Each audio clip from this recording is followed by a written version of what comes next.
I've been telling you all that agriculture is the future of Africa. And who are the future of Africa? The youth of this beautiful continent.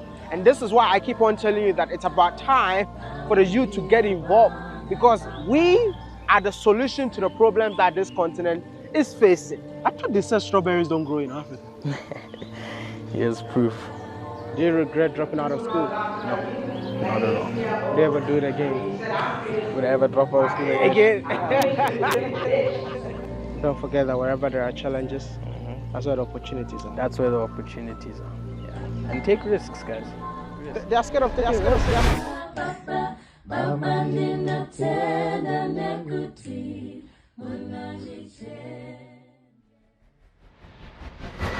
I am super excited to be here because where I am at the moment belongs to a young guy. I mean, a young African who is really helping change that narrative that agriculture is not sexy to the youth.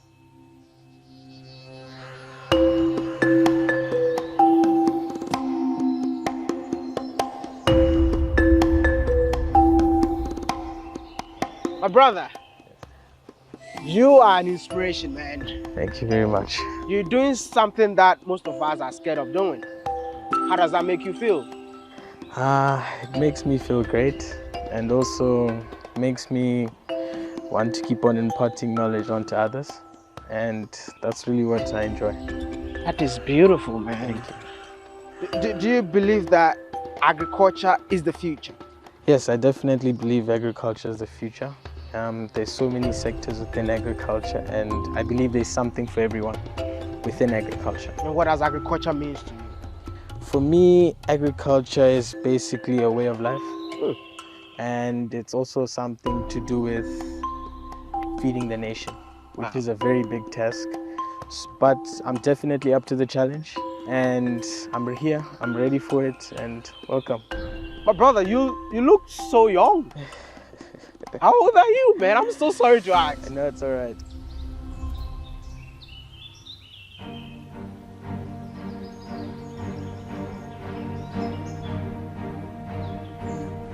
Hi, I'm Isaac Kasonde, and I'm a farmer in Botswana. I'm 24 years of age, and I run a farm called Wealth Park Farms. We focus in horticultural farming and the production of meat products, such as your chicken, your poultry, your sheep, and your goats. For me, I saw a gap in the market, whereas all of our fresh vegetables were being imported from South Africa. So Botswana was able to come into an agreement with South Africa where they ban all imports of fresh produce. And basically, when that went into effect, I think it was maybe about 2019, 2020, it really boosted the farming within Botswana, because now more people are into producing their own food for the nation.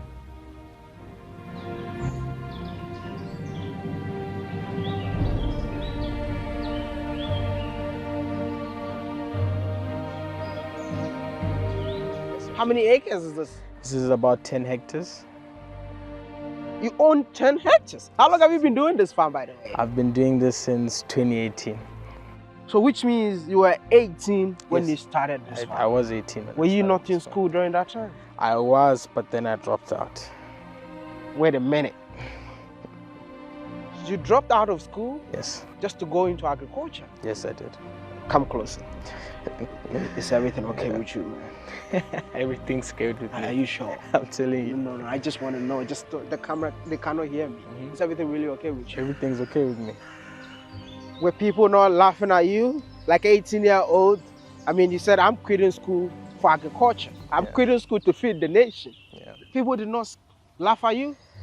Not really, but it was definitely something that took my friends and family by surprise, but they definitely have my back all the way, and I appreciate them for that. A round of applause to the parents, man.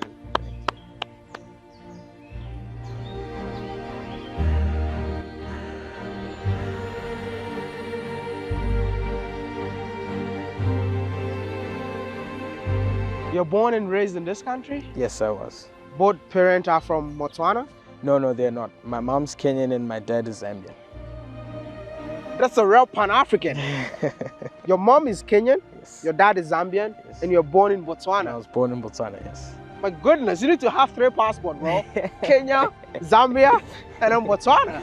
You can say that again, definitely. You can say that again. Oh, wow. Which passport are you using? Which country are you from at the moment? I don't even know how to ask this question. Currently, I'm holding a Zambian passport, but I have applied for my citizenship. So soon and very soon. I think that the government of this country needs to give this guy a passport. You know, No, because, they will, definitely. because at the end of the day, he's feeding the people of this country. Yes, I am. When was the last time you went to Kenya? Last time I was in Kenya was probably 2018, around there. Yeah, it's been some time.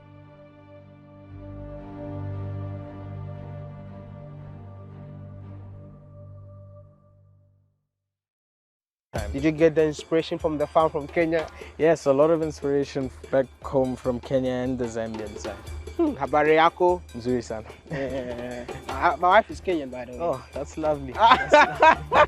So very soon my kids will be like you. No, I want to make sure from Ghana, Kenya, where would they be born? Maybe Malawi. So what kind of farming are you doing?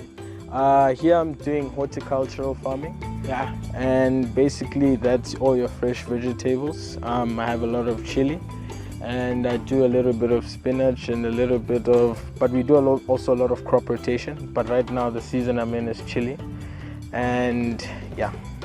So you do chili. I mean, why did you venture into chili? I went into chili because I enjoy basically the low maintenance that it has. And also the market is also very good. We also have a lot of people here who love chili. They love their hot stuff, so I try and make sure I deliver on that promise.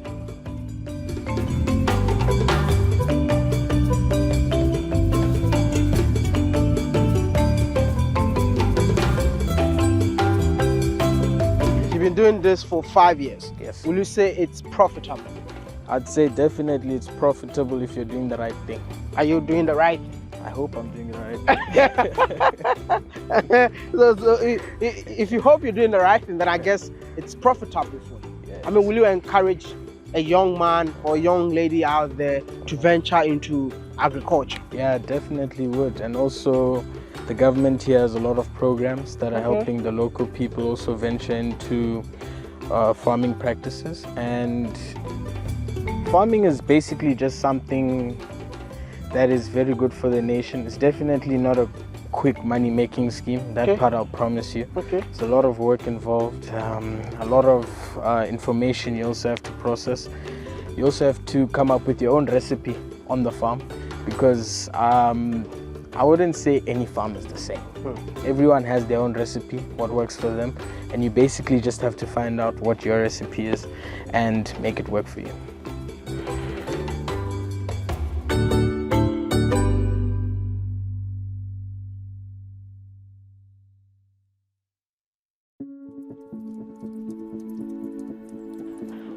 Ooh, that's strawberry, man. Yeah. I thought they said strawberries don't grow in Africa. Here's proof. Can I, is it ready yet? Yeah, go for it. You sure? 100%. Just pull it out. Yeah. Oh, wow. Wow. Why are you growing strawberries? These are basically my test plots over here. So basically what I do here is whenever I want to go into a new crop, I get a few, I test them out over here. And so far so good. I'm happy with. Yeah, the result. It's actually growing so well in here. Bro, you said you're doing horticulture and animal farming. And animal farming. Why animal farming? Because I also have a deep love for animals, personally. For me, animals is kind of like my what do you call this? I just really love them. Especially your grazing animals, because you're basically, it's like your kid, you know. You're watching it grow from very small all the way up to its maturity, and then you can let it go either into your stomach or to its next owner.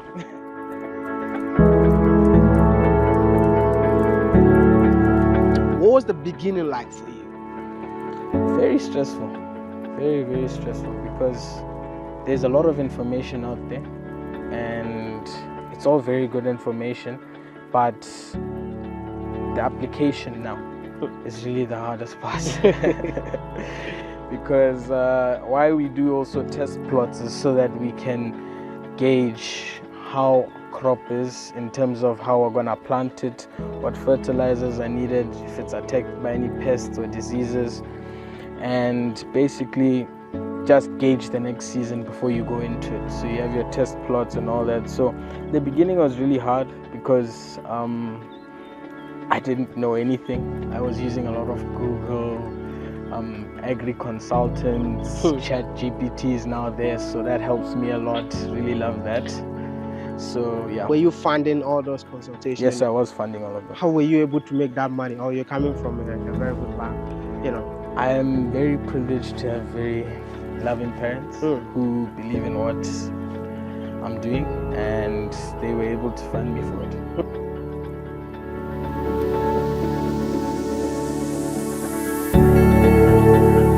Can you give us a rough estimate of how much you spend in order to set up a farm like this? Well, to be honest, it really depends on what you're looking for. Okay. Yeah. So, first and foremost, you need your land. After your land, you need your water. After your water, now you can start a program for what you want to go into. If you like animals, you can set up your crops. If you like crops, you can do your seed, you can do your beds, you can get your irrigation. So it really just depends on what you're really into. I think that this place is so dry at the moment. Yeah. And I believe that you need a lot of money to do the irrigation. Yeah, you do need a lot of... You did boreholes in here? Yes, I did do boreholes. I have 2 boreholes at the moment. Okay.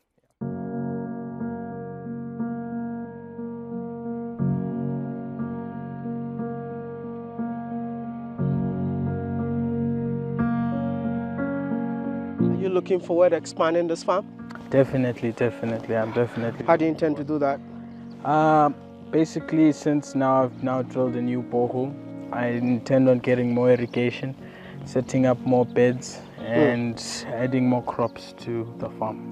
You know, one thing that I find quite interesting in this country, it's like almost everyone is into animal farming. Yes. But you decided to go into horticulture. Yeah, no, I did. You see, the animal side of Botswana I would say it's more developed than the horticulture side in terms of, because we are a very big beef producer, and people here love their animals. They really do love their animals. Yeah. I even learned that there's a law that you get arrested if you'll be jailed. Yes. For how many years? Yes. Number of years if you steal a cow. Up to 25 years. Jesus and a very big Christ. fine. Very big fine. That's one thing you must never do. Never touch someone else's cattle. Yeah, because here it's still a way of life. Many people here still own a lot of cattle, and that's how they live, and that's how they're able to put money in their pockets, food on the table. Wow. So it's still a very big thing here.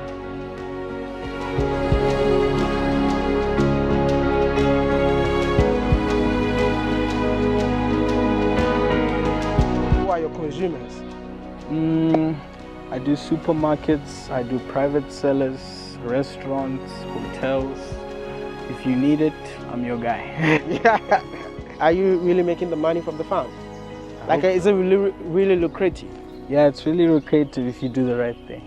Are you doing the right thing? Yeah, I'm doing the right thing. So you're making the money. I have to be your friend, you know, because I'm so broke, so I'm looking for rich friends. Well, if anything, I think you can sponsor me first. We'll get a lot of irrigation, and then after that, we can. This guy, that's not sponsoring, that's investment. Yeah.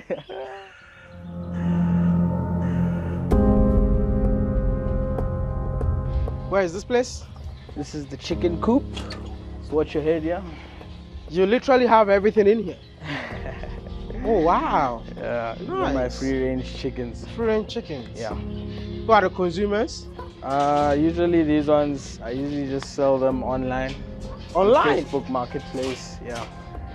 Either if you want the breed or if you actually want to eat it, choice is yours. Oh wow. Yeah. So you post a picture of the. Yeah, post a picture of them. So hey, I'm selling you. Yeah, that's so cool. Yeah. Do you use the manure for the? Yes, I do use all the manure I get from all the animals. Goes back into the net shade and onto the field. What really inspired you to go on this journey? I think for me, the thing that I found the most beautiful was the process. So basically, whether it's your plants or it's your animals, you basically start them as seedlings or as calves or as goat kids, whichever it is, they all start really small and you just watch the progression through and you just want to give them the best possible life before they are consumed, and so that also people can have a great quality.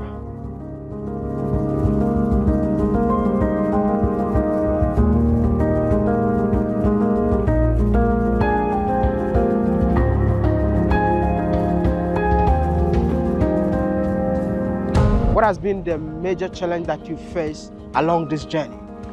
I think the biggest challenge I've probably faced in this whole journey was probably just understanding that there's a lot of moving parts within farming.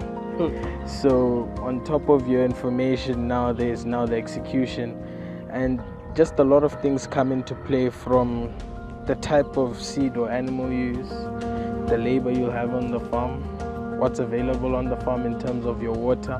Is it enough?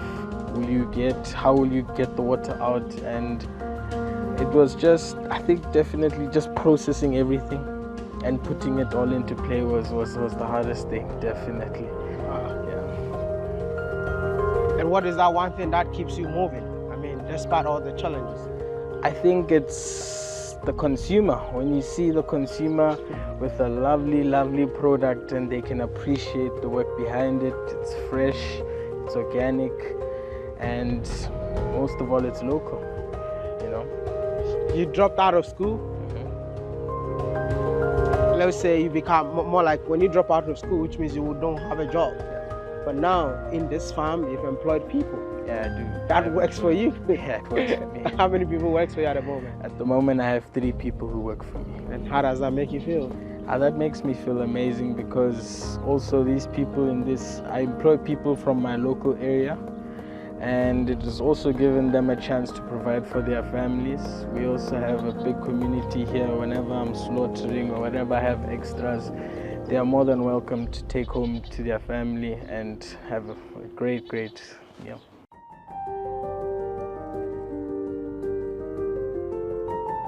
Do you regret dropping out of school? No, not at all. Would you ever do it again?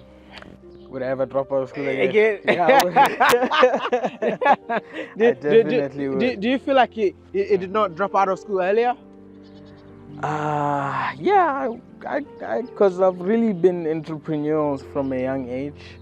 Because before the farming thing, I used to be into a lot of dog breeding, and I still do dog breeding to this day. So that was where I kind of got the spark from. Yeah. Which means it's actually inbuilt. It's inbuilt. And also I have a strong support system behind me, also very giant entrepreneurs themselves. So the sky's the limit. Yeah. You rear cows too? Yeah, I do rear a few cattle. For yourself? Yeah, these are for myself. I haven't yet started selling them so far. How many cows do you have at the moment? I think at the moment now, just 7. Why would you keep cows for yourself? I'm still growing the numbers, slowly but surely. Yeah. So when I do get the cash, I buy one, buy another one, buy another one, buy another one, and then that's how it goes. How many goats do you have at the moment? Goats, I think just over 13. Sheep? Goats and sheep included. Free range chickens? Free range chickens, those ones, they should be maybe 20, 25. What else you don't have in here? That's all.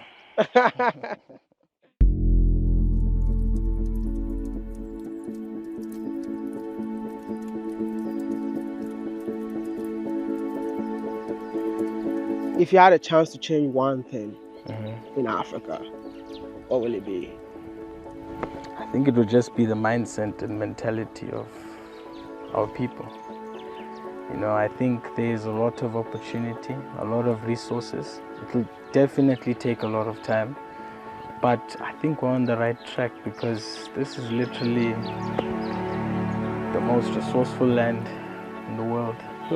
So I believe that if people can just see and appreciate it more and actually invest into it and give it more priority over other places, I'm telling you, there's nothing you can't accomplish. What do you mean, cherish Africa over other places?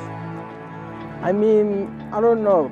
There's a big thing on, you know, maybe the West. Like, if you want to make it, you have to go there and do whatever you have to do. But for me, I find Africa to be a very conducive place for whatever it is you're trying to do.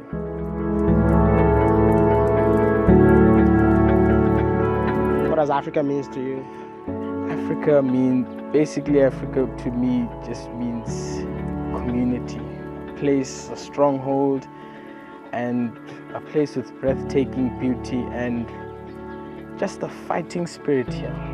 The whole of Africa, you can just see it's just a place where it's really beautiful and people, they really appreciate this place. Will you say you are a made in Africa product? Definitely. Which means that you have a message to young Africans across the globe. Yes, I do. And my message basically to young Africans across the globe would be to understand your home and give it its needs. And I promise you, you will not go wrong. Put in the work, put in the time, put in the effort, and you'll be looking at a very, very beautiful place wherever you're from in Africa. And for me, it's just a thing of, there's just so much God-given beauty, so much talent, so much resources, to the point where you would even think this is miniature heaven. You know? But yeah, for me, I just want to give everyone hope that there's still a lot to be done, and we are ready for the challenge, personally. Don't forget that wherever there are challenges, that's where the opportunities are. That's where the opportunities are. And take risks, guys. Take a risk. They are scared of taking risks. Take a risk. I mean, you took a risk by leaving, school. Yeah, I did.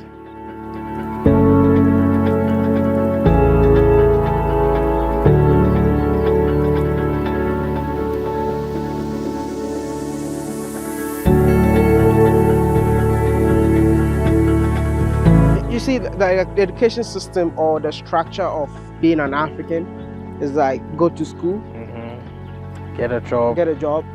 You decided to break that chain. Yeah, I did. But what made you decide to break that chain? I think basically I saw the kind of life I wanted for myself, in the sense that I'm someone who's very independent and I just need to understand how things work and get it done. And one thing I've understood, and also my elders have taught me constantly going forward, put in the work and I promise you, you will not be let down. So you put in the work, put in 110%. I don't know anyone who's put in 110% and still failed.